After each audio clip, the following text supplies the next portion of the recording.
What is going on, everybody? In today's video, we are breaking down a full PPR 12-team mock draft for the 2025 fantasy football season from the 1.11 overall. I'll be showing you guys a draft strategy that I think will help you guys draft an amazing 2025 fantasy football team from the 1.11 overall, but I do have draft strategy videos done from the 1.1 through the 1.10 that I will link down below for you guys. And I will be finishing out this series with a draft strategy video from the 1.12, so make sure you guys check that out as well. I will be repeating this series in August so that you guys have updated draft strategies in the month of August as well. If you guys are new to the channel, this is all we do here all year long. Free fantasy football content, redraft, dynasty, and best ball. If you guys are into that, be sure to subscribe on the way in. Without further ado, let's hop right into today's mock draft. And I will tell you guys right now, I absolutely love the 1.11 overall. Do not be afraid if you are drafting at the end of the first round. And honestly, I feel this way almost every single year. I always like late round, first round selections because at the end of the day, you are more than likely getting a player who's being a little bit devalued, who has the chance to finish top 5, top 6 at their position, just being pushed back, especially due to recency bias or, last season stats that other players finished with. But at the end of the first round and the beginning of the second round, you are for sure getting 2 stud players, and you don't need to worry about that whatsoever. Now, we look at things, right? There's tremendous value at the wide receiver position here. Puka Nacua, Nico Collins, Brian Thomas Jr., right? And there's still really good value with guys like Ashton Jeanty, Devon Achane, Christian McCaffrey. No matter what you do here, you're getting 2 stud players, but it's hard for me in full PPR formats, double flex players to not to not go wide receiver here. So we're going to go with Puka Nacua. It's just tough for me to pass up on Puka Nacua there. It's also really tough for me to pass on Nico Collins, and I love Brian Thomas Jr. in this range as well. Running backs at the end of the day, Devon Achane right here is like just a player who I'm seeing really rise in ADP. I absolutely love him here, and I still really like Ashton Jeanty here. If you have those players graded higher than Nico Collins, I'm okay with it. It's hard to argue against really any player. I think from the 1.1 through like the 2.5, I think the first round of fantasy drafts this year is just absolutely tremendously loaded, and bleeding into the second round, there's just a ton of really good players. But Nico Collins, Puka Nacua, Nico Collins, Brian Thomas Jr., you can get Malik Neighbors in there as well over one of those guys. You are starting off just with tremendous value at the wide receiver position. But like I said, Devon Achane, Ashton Jeanty, who we see gone at the 2-3, 2-4. If you want to start with 1 wide receiver, 1 running back, I have no beef with it whatsoever. So we have 2 stud wide receivers to start this draft. There's kind of 2 directions we could go here. We could take another wide receiver, fill in our flex spot, full PPR. I don't mind doing that. Mike Evans, Devontae Adams, Rashee Rice, the top of the tier right now at wide receivers. Or we can just fill in that RB1 spot, then target an RB2 at the 4-2. Get 2 stud wide receivers to start, 2 stud running backs to start, and I think that's what we're going to do here. We're going to take Breece Hall as our RB1. I love Breece Hall in this range. I've talked about it in other videos. I think he's a great pick here. And at the 4-2, if you're going to go running back, for me, it's either James Cook or Kenneth Walker. Maybe I'm a little bit higher on Kenneth Walker than consensus, but I love him here. I'm also okay with Alvin Kamara in this range as well. But once again, if you want to go wide receiver here, fill in your flex spot. For me, Devontae Adams, Rashee Rice are the 2 selections here, and I'm okay with that as well. But let's take James Cook here. I'm not worried about James Cook. I've talked about it in other videos. Not worried about James Cook whatsoever. I think we just have great upside here. James Cook will be back with the Bills, in my opinion. And even if he goes a different team, I'm not panicking here. But the RB8 last year, over 1,000 rushing yards, 16 rushing touchdowns, 2 receiving touchdowns.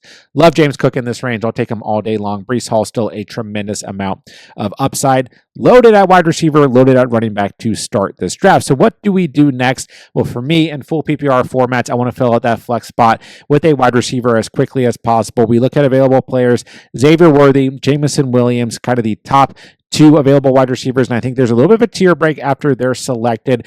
Top available running backs: David Montgomery, I do like here, don't get me wrong, RJ Harvey, Isaiah Pacheco. Then we kind of bleed into the RB dead zone, so to speak. Still a lot of good value, though. But I want to take some upside here in the flex. Let's go Xavier Worthy. If you like JMO more there, I'm okay with it. And quite frankly, if Jameson Williams was there at the 6.2, I'd probably be smashing the draft selection button on JMO, getting our fourth wide receiver there, right? Now, there are some really good wide receivers available. We still get some nice upside potentially out of Travis Hunter, Jalen Waddle. I'm not in on Jalen Waddle, but some people do like him in this range. I do like Jordan Addison in this range. Still waiting to see if he faces a suspension or not. Then Chris Godwin, Jerry Jeudy, Calvin Ridley. Some people in on Rome Odunze here. I think that there's a bit of a tier break once we start to get into like Rome Odunze, Khalil Shakir, Jacoby Myers, but I think they're all okay in this range. Then if you wanted to, if there's a running back here that you absolutely prefer, I'm okay with taking them, but I'm also perfectly okay with Hall and Cook as our RBs 1 and 2. So for me, I'm going to take a wide receiver here. There's a lot of argument for a lot of different players here, and I do really like Jordan Addison here. I think he's 100% worth this selection. But I really like Chris Godwin. I've talked about him in a lot of recent videos. I've also talked a lot about Jordan Addison. Those are the two players that I like right there. I'll take Godwin. Don't forget, top 5 wide receiver last year before he got hurt, dependent on scoring format. He was the wide receiver 1 at a point last year as well. So for me, love Chris Godwin. I know he could miss the beginning of the season, but there's also some very positive reports that he will be ready for the beginning of the season. So I love Chris Godwin in this range. So for me now, sitting at the 7.11 and the 8.2, we're getting close here to where we need to take a tight end if you want to get a player, in my opinion, out of like the tier that I think is secure. Evan Engram, David Njoku still available here. But I think we just go with the best available running back and wide receiver with these next 2 selections. So I like Brian Robinson in this range. I think he's a perfectly fine bench running back, our RB3 on this team. Happy with him there. And then I really like either Khalil Shakir or Jacoby Myers. I think they're both really good flex options and bench plays as well. So maybe if Chris Godwin does miss the beginning of the season, Jacoby Myers could fill in beautifully here. And at the end of the day, I think he will be a solid flex option that's sitting on our bench. As we move into the 9th round, I think we're looking very solid across the board. We're going to want to find another running back or 2 of good value here, 1 more wide receiver, and then we'll probably go best available player as well as a quarterback and a tight end to wrap up things. But I will say we passed on kind of the tier of tight end that I feel like there's just overall stability at. And for me, that means that we might end up drafting 2 tight ends in this draft. So we look at top available players at wide receiver, Pittman, Jaden Higgins, Coleman. Like, it's just not pretty here. I'd rather sit back and take like a later round dart throw. We look at running backs here. It's not great either, but there's good enough players here. We'll go ahead and take Zach Charbonnet. I really like him in this range. I think he's the most elite handcuff running back that you can draft. We looked at what he did last year in terms of standalone value. It was there, but we also look at what he did last year when Kenneth Walker missed time. Obviously, if Walker misses time this year, Charbonnet is going to be in for a ton of work. And we look at this offensive system last year. It was the offensive system that led Alvin Kamara to a really good year, even with not so great quarterback plays. If you're not in on Sam Darnold, Charbonnet and Walker going in this season, I'm both really high on. I think Charbonnet is one of the elite handcuff running backs that you guys can take in later rounds of fantasy drafts right now. We kind of have 2 options here in the 10th round. Do we take 1 more running back off of the board here? Do we go with another wide receiver? Or do we take our first tight end? Because I am going late round quarterback in this draft. So I think it's really between taking a tight end or taking a running back like maybe Rashad White, J.K. Dobbins in this range, maybe Jordan Mason. A lot of people like him as well. Let's take our first tight end off the board. That's going to be Dalton Kincaid. And listen, I know Kincaid's been disappointing or was disappointing in his sophomore season, but I think if you're going to go like double tight end at the end of your draft, right? Draft 2 tight ends, Dalton Kincaid, I'm okay with. Then we're looking at names like Jake Ferguson, Dallas Goedert, who just got selected, Tucker Kraft, who also got selected.